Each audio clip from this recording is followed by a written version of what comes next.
We used to have a saying years ago that Rubaroc was the best place to put your foot down.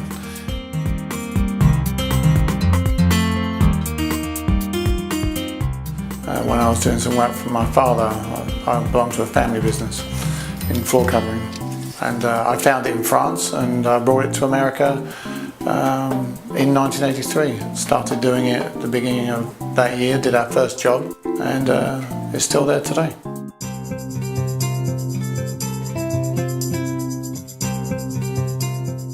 In France, they'd actually used it mostly indoors with a sanded sealed version. So they used to do a lot of gymnasiums, a lot of factories. One of the things they were well known for was the equestrian industry.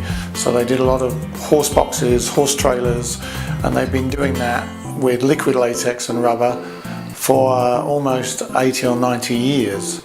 So the concept of it was quite old.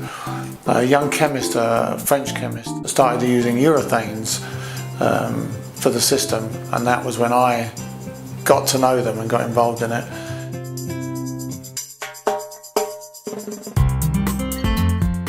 The one thing with Rubaroc is you don't have to rip out old concrete and take it to the landfill. A lot of people are told they've got to go rip out the concrete, they've got to replace it, they've got all the hassles involved with that, and yet we just go in and we cover that old rubbishy concrete in a day, and we give them a 10-year warranty. And we give them a 10-year warranty because we can, because we've been around a lot longer than 10 years.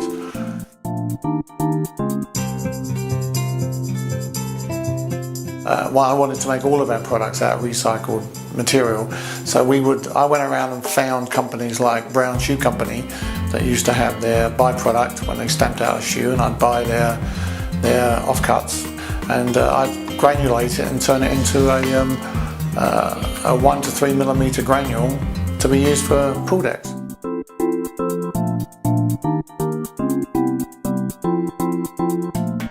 Ross Perot gave me his pool deck to do. I did Tony Dorsett, who was a running back for the Cowboys. Reba McEntire, her rehab centre in Denison, Texas. I did South Fork Ranch for the show Dallas, which is back on again now. I think just residential now are actually starting to cotton on to the fact that people like Disney, like SeaWorld, like Wet n Wilds, like Busch Gardens are using rubber and have been using it for 25 years.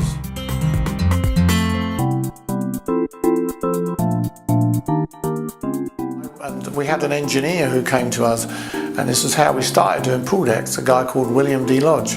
And he said, "Can you do my pool decks?" And I said, "I don't know."